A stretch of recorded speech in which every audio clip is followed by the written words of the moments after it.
Lepo pozdravljeni na konferenci za medije v, upam, primerno ohlajenih prostorih varuha, tako da se bo dano tudi zdržati.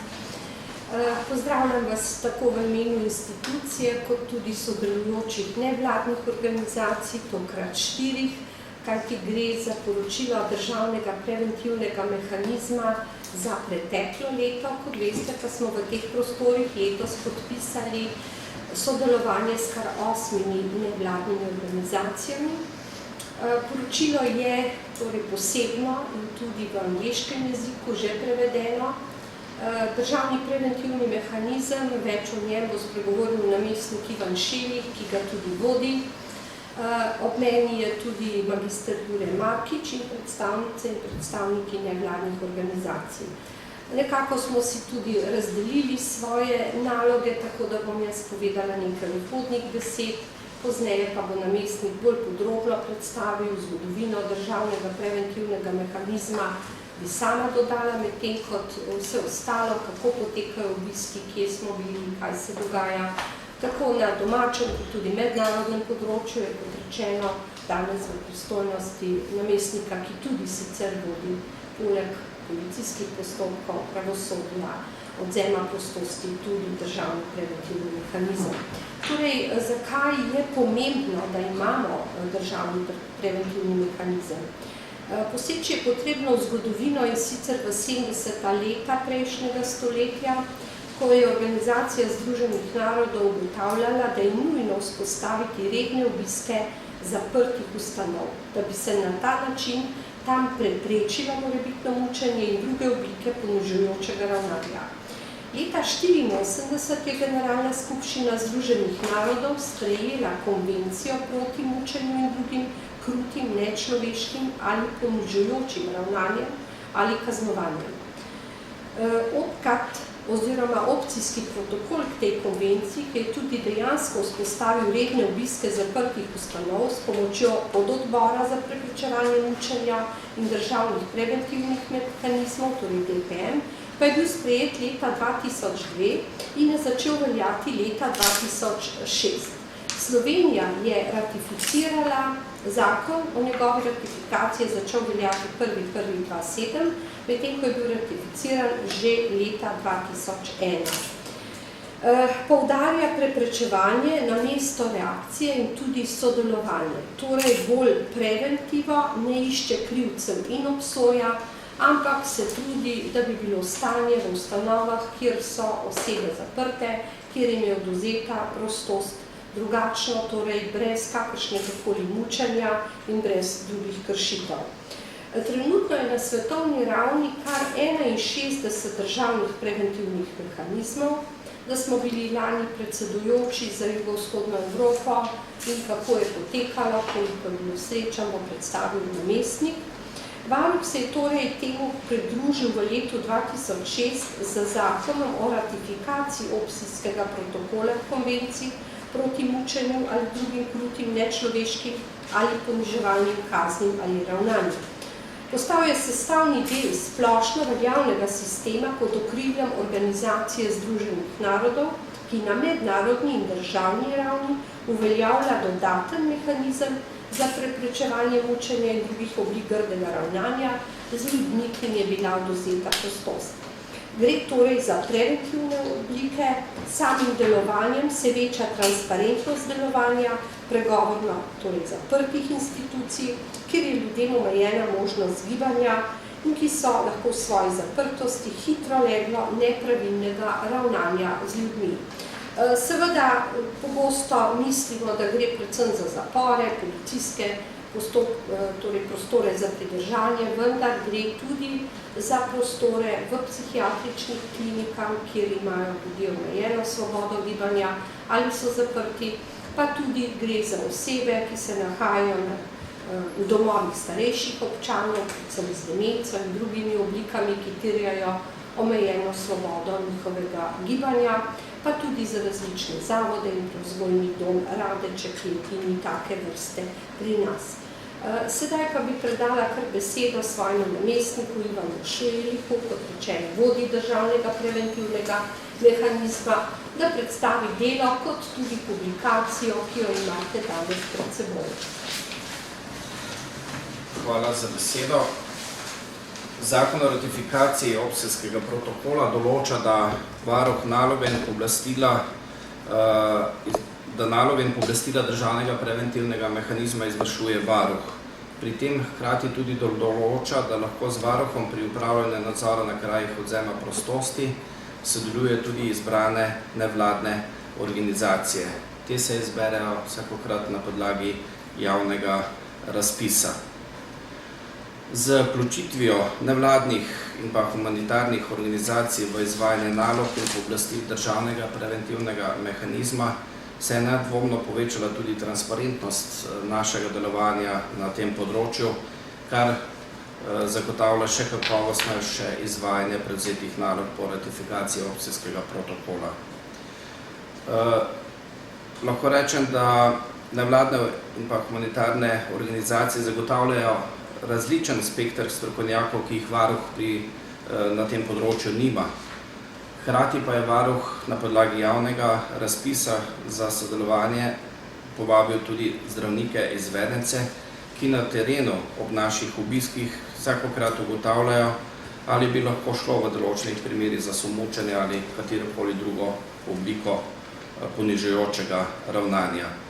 Pri obiskih v lanskem letu je tako varuh sodeloval z predstavniki 4 izbranih nevladnih organizacij, ki so danes tudi tukaj z nami.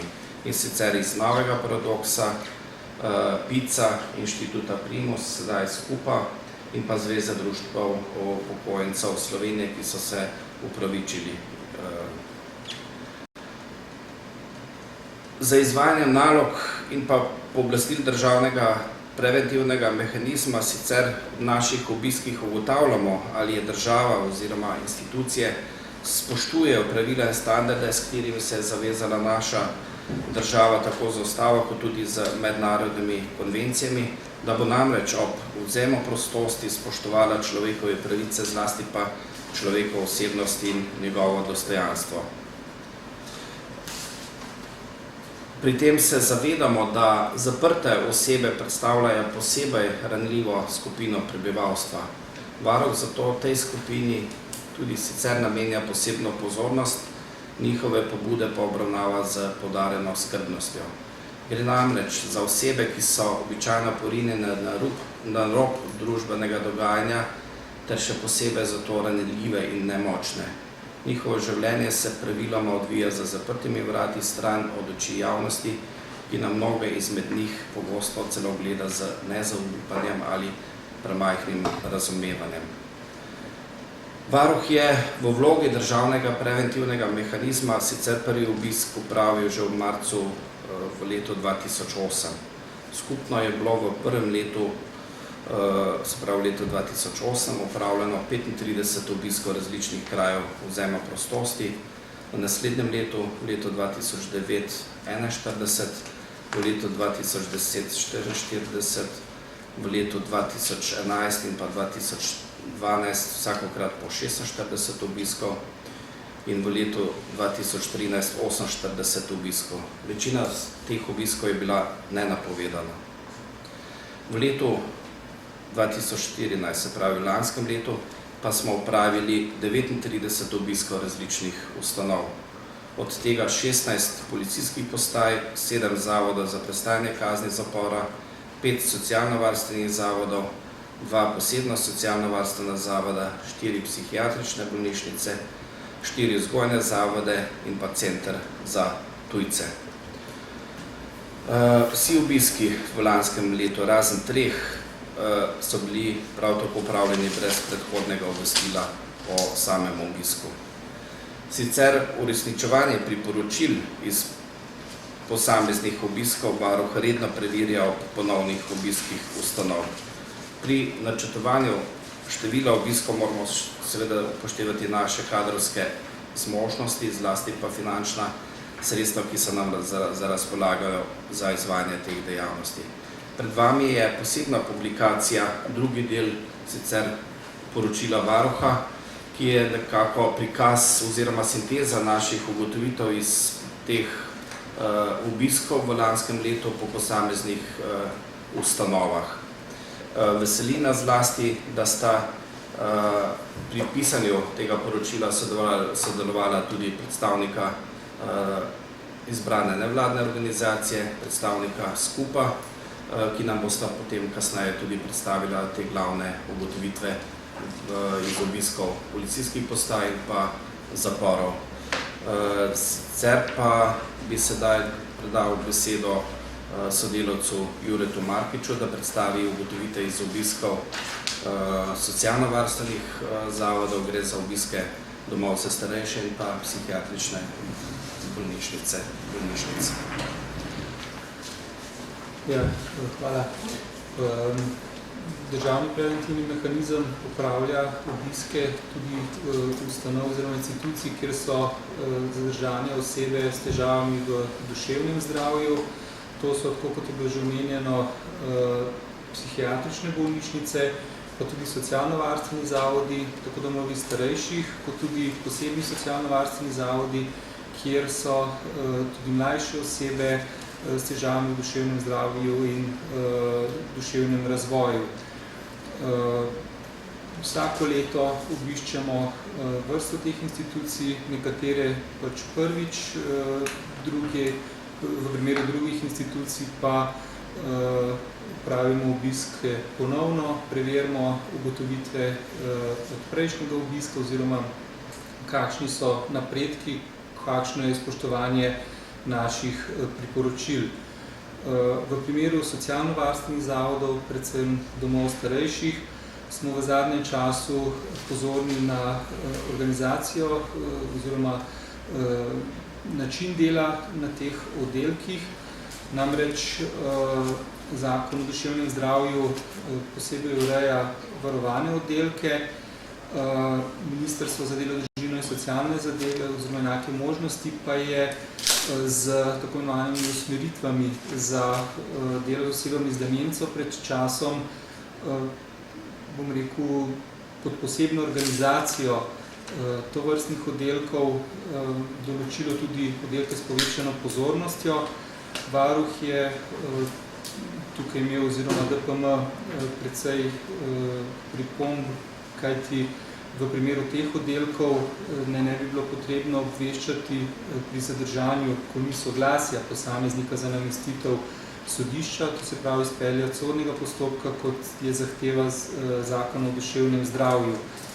Na podlagi naših pripomb je ministrstvo kasneje te usmeritve spremenilo in oddelke enostavno črtalo. To se pravi, ni se odločilo samo, da bi spremenilo način zadržanja teh oseb, ampak enostavno pač te oddelke oziroma možnost tovrstne organizacije dela črtalo iz usmeritev. Tako smo v zadnjem času poseben poudarek dali vprašanju, kako sedaj teče delo v tistih domovih starejših, kjer so prej imeli organizacijo izpeljano na ta način oziroma so imeli te oddelke s povečano pozornostjo. Temu je bil v letošnjem letu namenjen tudi tematski obisk vrste domov starejših, kjer smo se osredotočili prav na to vprašanje. Kot je bilo omenjeno, upravljamo tudi obiske psihiatričnih bolnišnic. Tukaj ugotavljamo vedno znova določene kadrovske težave, predvsem z vidika pomanjkanja tudi zdravstvenega kadra, psihiatrov in vsekakor tudi precejšno prostorsko stisko, kar se še posebej odraža v primeru, ko je potrebno pri posamezniku, ki je močno nemiren in zaradi tega lahko predstavlja nevarnost zase ali za nekoga drugega, izvesti tako imenovani poseben varovalni ukrep, praviloma gre za telesno oviranje. Zahteva je, da naj bi se ta ukrep izvajal ločeno od drugih, to se pravi, da tak posameznik, pri katerem se ukrep izvaja, ni na očeh drugih pacientov ali celo obiskovalcev, vendar ravno zaradi pač te prostorske stiske to velikokrat ni možno, ukrep pa se izvaja v prostoru, kjer so nameščeni tudi drugi pacienti. To so pač te bistvene ugotovitve. Zdaj bi še pa prosil gospod Katjo Piršič in pa gospoda Primoža Križnerja, predstavnika skupa, da nakratko predstavita naše ugotovitve iz obiskov, kot rečeno, policijskih postaj in pa Zavoda za prestajanje kazni zapora. Kot rečeno, sta tudi poglavji, ki sta v tej publikaciji njuno delo oziroma njun prispevek k temu poročilu. Izvolite. Ja, en lep pozdrav tudi z nevladne strani. Jaz vam bom predstavila naše ugotovitve ob obiskih zavodov za prestajanje kazni zapora. In sicer v letu 2014 smo obiskali 7 zavodov za prestajanje kazni zapora. Zdaj, če previdimo na ugotovitve o bivalnih pogojih, zdaj splošni vtis državnega preventivnega mehanizma o urejenosti prostorov je, da so zadovoljivo urejeni, da so primerno čisti, vendar pa, da se vzdržujejo z nekimi omejenimi sredstvi, kar zavodi tudi sami potožijo, da njihova sredstva so omejena, da pri zaprošanju sredstev dejansko so le redko kdaj uspešni.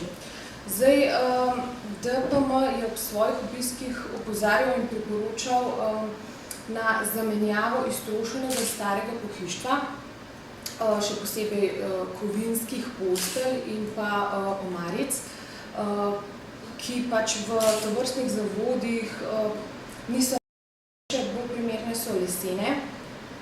Zdaj, večni problem v zavodih za prestajanje kazni zapora vemo, da so tudi, da je zagotavljanje primernih žilnic, vsaj takih, ki bi bile nekako minimalno anatomsko oblikovane, kar navadne pene pač dejansko niso, tudi niso najbolj varne, tudi gorljivost je veliko večja kot pri normalnih primernih žilnicah. Zdaj, ta problematika je še bolj pomembna pri tistih obsojencih, ki je njihova kazen prestajanja daljša, saj se lahko neprimerna ležišča trajno poznajo tudi na zdravju. Zdaj, na mnogih nadzorih do zdaj je mogel državni preventivni mehanizem opozarjati tudi na ustrezno namestitev zaves pri tuškabinah. Opozarjali smo na odstranitev tistih plastičnih delov. Dejansko zopet smo ugotovili, da zavese so primernejše v tovrstnih zavodih. Velik problem se pojavlja tudi pri sprotnem beleženju inventarja, poškodovanega inventarja in saniranju potem le-tega. To sistemsko nimajo ravno dobrega sistema, niso dosledni. Zdaj, v veliko zavodih državni preventivni mehanizem naleti tudi na okvaro gospodinjskih aparatov. Zdaj, v tovrstnih primerih državni preventivni mehanizem pozove k popravilu ali zamenjavi, ker stremi k temu, da je potrebno spodbujati in utrjevati delovne navade in pa seveda vzdrževati higieno. Zdaj, ena izmed perečih tem so tudi slabo tesneča okna. Kot vemo, pride zaradi tega vdor vode, zamakanje vode. V mrzlih dneh pride do energetske izgube, posledično tudi do finančne izgube. Pa to ni bilo samo v letu 2014, ni samo v zavodih za prestajanje kazni zapora ta problematika, tudi v ostalih zavodih je ta problematika. V poletnih dneh to pripelje do poslabšanja razmer bivanja, tako da to je ena pomembnejših stvari, opozoril oziroma naših ugotovitev. Zdaj, kar se tiče dela zaprtih oseb, zdaj problematika zaposlovanja se vedno bolj poglablja. Kot vemo, je to populacija, ki jo je težko motivirati, konec koncev moramo pa tudi resocializirati in to je težko, če jim ne omogočamo dela. Zdaj, kot veliko zaprtih oseb si želi delati, vendar jim ne moremo zagotoviti dela. Tako da DPM vedno poziva k proučitvi novih delovnih mest tudi znotraj zavoda, ali v pralnici, v kuhinji, na hišnih delih. Tudi kar se tiče izobraževanja, DPM opaža upad v izobraževanju v obiskanih zavodih. Zdaj, tam povprečje oseb, ki se izobražujejo po zavodih, je 1 do 2, maksimalno 4. Dejansko v preteklem letu je najbolj izpostavljeno Celje, ki ima največje število oseb, ki se izobražuje. Na dan našega obiska je bilo teh oseb 27. Zdaj, kot vemo, zavodi zagotavljajo uporabo fitnesa, spodbujajo k udeležbi, k čim več prostočasnim aktivnostim, želijo omogočiti tudi čim več preživetega prostega časa na zraku. V določenih zavodih, kar se aktivnosti tiče, se jim zagotavlja tudi uporaba računalnikov v nekaterih primerih oziroma v nekaterih režimih se jim omogoča tudi dostop do spleta, ne? To je predvsem v odprtih režimih. Zdaj, kar se obiskov tiče, zavodi obiske zagotavljajo v okviru prostorskih zmožnosti, vendar vemo, da so te prostorske zmožnosti v večini zavodov okrnjene. Uporaba telefonov je obsojencem dovoljena, vendar so ugotovitve državnega preventivnega mehanizma, da se zaprtim osebam ne zagotavlja zadostna mera zasebnosti pri upravljanju telefonskih pogovorov. Kot je že kolega omenil, kadrovska problematika je tudi v zavodih za prestajanje kazni zapora kar obsežna, manjka od pravosodnih policistov, prav tako pedagoških delavcev, ne nazadnje, kar je pa neodvisno od zaposlovanja zavoda, manjka tudi zdravstvenega kadra. To je ena pomembnejših stvari. Terapije recimo tudi podeljujejo pravosodni policisti, kar bi bilo mogoče primernejše, da bi podeljevalo zdravstveno osebje. Potem strožji ukrepi. Do prekomerne uporabe strožjih ukrepov v letu 2014 ni prišlo, tudi se zelo redko uporabljajo. Izjema sta mogoče samo zavod Celje in pa Ljubljana, kjer je bilo uporabljeno v prvem primeru 8-krat, v drugem primeru 16-krat. V slednjih primerih je državni preventivni mehanizem ocenil, da so bila sredstva uporabljena strokovno in upravičeno. V letu 2014 državni preventivni mehanizem ni prejel nobenih pripomb v zvezi s hrano, kar je ponavadi najpogostejša pritožba v teh zavodih. Izpostaviti velja zopet zavod Celje, kjer je bilo s strani vodstva potrjeno, da je bil obsojencem nekajkrat razdeljen kruh s pretečenim rokom uporabe, kar res neprimerno. V zavodih, ki razpolagajo z zavodsko trgovino, je državni preventivni mehanizem ugotovil, da ni nobenih pripomb, pritožb ali celo pohval glede cen ali založenosti s trgovino. Tudi knjižnice so primerno urejene, nekateri imajo sami knjižnico, drugi pa s pomočjo pedagogov si priskrbujejo knjige enkrat tedensko. Tujci, zdaj sta dva zavoda, ki se srečujeta s tujci. V zavodu za prestajanje kazni zapora Nova Gorica imajo prakso, da ob najavitvi tujca poskrbijo za njegove bivalne prostore, tako da so opremljeni s hišnim redom v njegovem jeziku, kar je zelo pomembno, in pa v času obiska državnega preventivnega mehanizma je bilo v zavodu IG, torej v ženskem zaporu, nameščenih 8 tujk, tako da smo lahko videli, da dejansko nimajo nobenih težav s komunikacijo in pa tudi, da se pojavlja nova praksa. Sodišče po novem zagotovi tolmača, ki obsojenki pojasni režim nastanitve, če le tega ne razume, kar je zelo pohvalno. Zdaj, kar se pa zdravstva tiče, naš izvedenec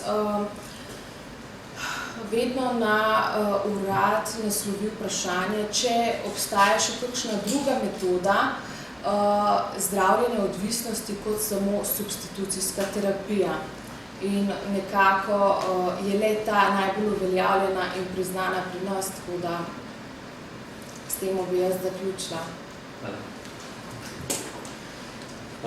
Jaz bi pa se osredotočil na policijske postaje, torej, kot je že bilo predstavljeno, smo v letu 2014 obiskali 15 policijskih postaj, pri čemer so bili policisti, ki so nas v času obiskov spremljali, dobro seznanjeni tako s pristojnostmi, kot tudi s pooblastili državnega preventivnega mehanizma. Omeniti še velja, da glede opremljenosti tako policijskih postaj, kot tudi samih prostorov za pridržanje, policijske postaje praviloma kar realizirajo priporočila z prejšnjih obiskov oziroma upoštevajo pripombe, ki jih državni preventivni mehanizem poda že tekom samega obiska. Če se skoncentriram na prostore za pridržanje, osvetljenost samih prostorov je povečinoma dobra. Na določenih policijskih postajah je še vedno opaziti le zadovoljivo umetno svetlobo. To je zaenkrat še primerno, no, vendar ne ravno najboljše. Sami prostori policijskih postaj, tudi prostori za pridržanje, so bili v času obiskov, ki so bili vsi nenapovedani, ustrezno urejeni, čisti, prezračeni. Enako je mogoče trditi tudi za sanitarije. Z izjemo PP Šiška, tam smo na primer v prostoru za pridržanje odkrili, da v umivalniku ni tekoče vode, niti ni delovalo splakovanje WC-ja, na kar smo opozorili in kar ne bi bilo po navedbah Ministrstva za notranje zadeve tudi ustrezno sanirano. Glede audio-video nadzora, ki se kot pripomoček uporablja pri neposrednem nadzoru pridržane osebe, smo še vedno opazili neke določene pomanjkljivosti na policijskih postajah, kot to bolj natančno izhaja iz samega poročila. Je bilo ugotovljeno, da na primer sistem ne zagotavlja neposredne komunikacije z dežurnim policistom ali prostor sploh ni opremljen z videonadzorom. Spet druge smo ugotovili, da sistem obsega tudi toaletni prostor oziroma da del prostorov sploh ni pod videonadzorom. Ker državni preventivni mehanizem kot pomanjkljivost šteje tudi odsotnost audio-video nadzornega sistema. Glede prostora za sprejem pridržanih oseb smo na določenih policijskih postajah na to tudi ustrezno opozorili. MNZ pa se je na navedbe v zvezi z tem sistemom odzval, seveda, da bodo naše pripombe oziroma predlogi preučeni, vendar vse v okviru finančnih zmožnosti, torej proračuna, na katerega je ministrstvo vezano. Policijske postaje še vedno zagotavljajo suhe in hladne obroke v tako imenovanih lunch paketih. Spet druge policijske postaje, predvsem tiste, ki zagotavljajo oziroma izvajajo daljše pridržanja, pa na podlagi pogodbe oziroma naročilnice pridržanim osebam zagotavljajo tudi tople obroke. Zdravstvo se še vedno izvaja preko zdravstvenih domov, ki izvajajo 24-urno dežurstvo. Nekatere policijske postaje pa razpolagajo tudi z intervencijskimi vozili. Ta so bila redno vzdrževana, servisirana, očiščena. Za izjemo mogoče PP Kamnik, kjer smo v prostoru za prevoz pridržane osebe našli celo tablet Persen. S sprehajališči policijske postaje večinoma ne razpolagajo. To DPM ocenijo kot pomanjkljivost, predvsem pri policijskih postajah, ki zagotavljajo daljša pridržanja, torej 48-urna pridržanja, pri čemer pa se slednje policijske postaje nekako znajdejo in za sprehode uporabljajo kar dvorišča, kjer je oseba oziroma pridržana oseba nadzorovana s strani dveh policistov. Kot primer slabe prakse bi izpostavil na primer policijsko postajo Ptuj. Tam smo na sprehajališču, s katerim ta policijska postaja razpolaga, odkrili star hladilnik, stojalo za obešanje perila in pa ostanke listja, kar seveda neprimerno. Opažamo, da je na policijskih postajah še vedno problematično ažuriranje seznama odvetnikov, namreč na kar 4 policijskih postajah. Te seznami niso bili posodobljeni v predvideni periodi 3 mesecev. V zvezi s preostalo dokumentacijo glede izvedbe pridržanja državni preventivni mehanizem ugotavlja, da se še vedno pojavljajo nekako 3 ključne napake, in sicer glede doslednega evidentiranja podatkov v uradni zaznamek o izvajanju pravil tekom pridržanja oziroma zadržanja, glede pravilnega vnosa podatkov v FIO evidenco in pa glede ustreznega popravljanja napak na za to predvidenih obrazcih. Policijske postaje ustrezno zagotavljajo pritožbene poti, imajo tako knjige pohval in pripomb, ki so na vidnem mestu pri dežurnem policistu, in pa tudi nabiralnike za anonimno oddajanje pripomb, pohval oziroma tudi pritožb.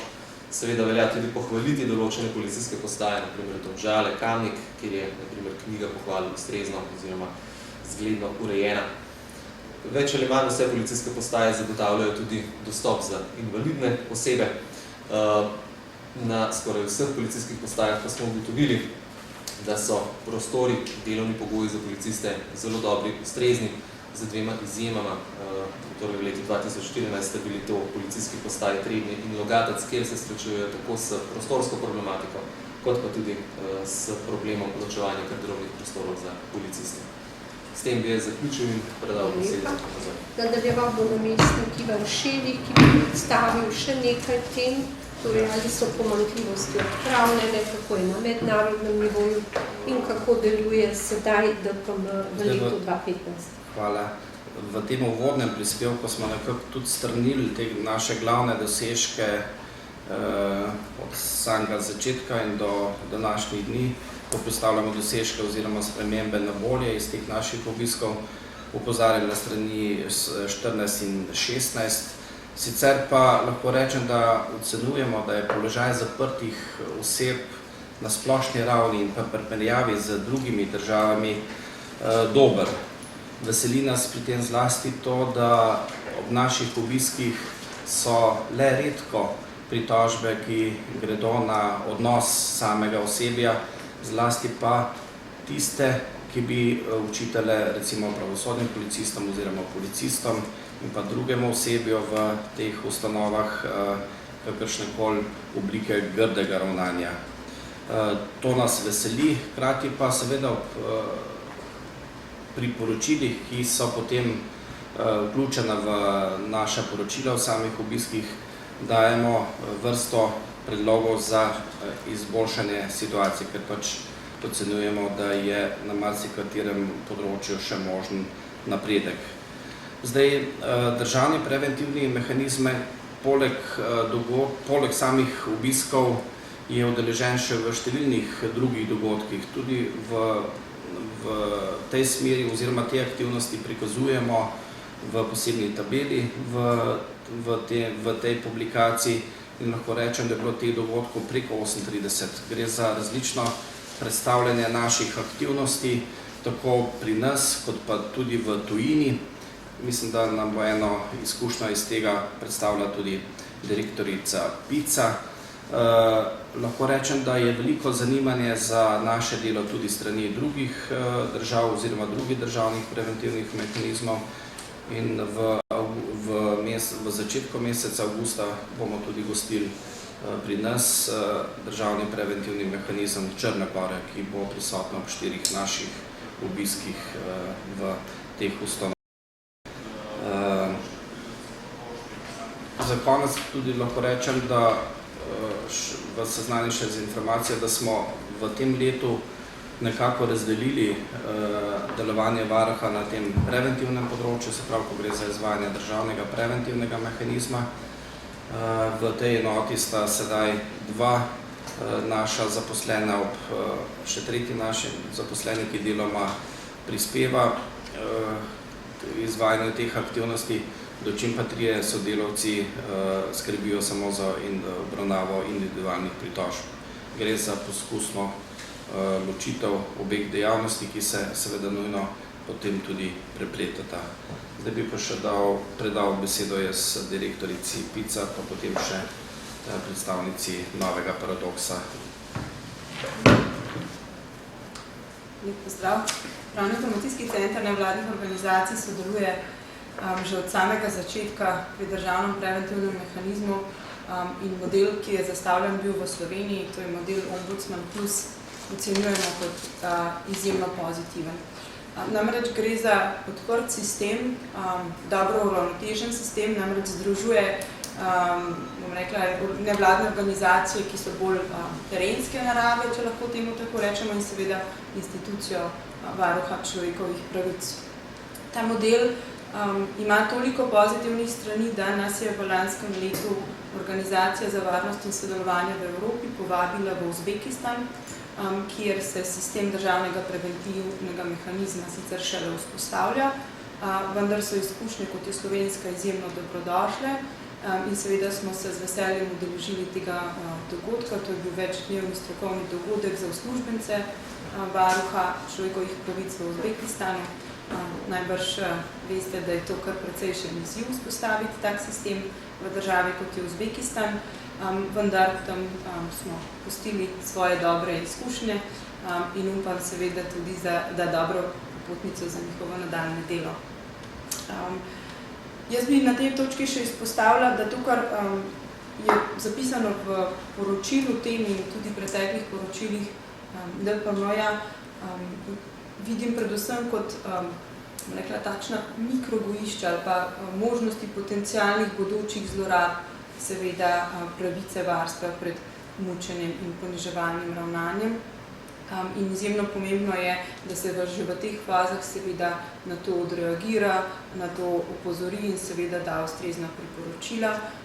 Zato upam tudi v prihodnje, da se ne bomo srečevali s hujšimi kršitvami te pravice, ki je ena izmed tistih, ki je absolutno varovana in zaradi tega še toliko bolj pomembna.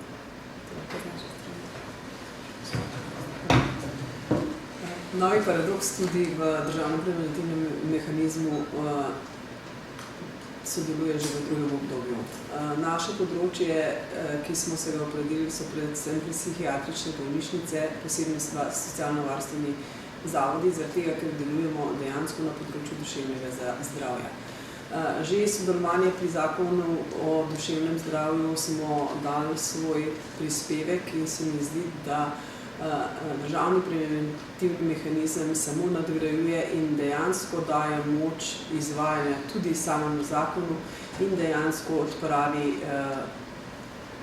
težav ljudi, ki so na robu, ki so jim kratene človeške pravice in tudi s tem omogočajo, da dejansko tudi ustanove, ki delajo z ljudmi, z posebnimi preventivnimi pogoji, da lahko vidijo, kje so njihove pomanjkljivosti z priporočili, ki jih da varuh v svojih poročilih, tudi lažje dosežejo kakšne odprave raznih prostorskih nejasnosti, tudi kadrovskih.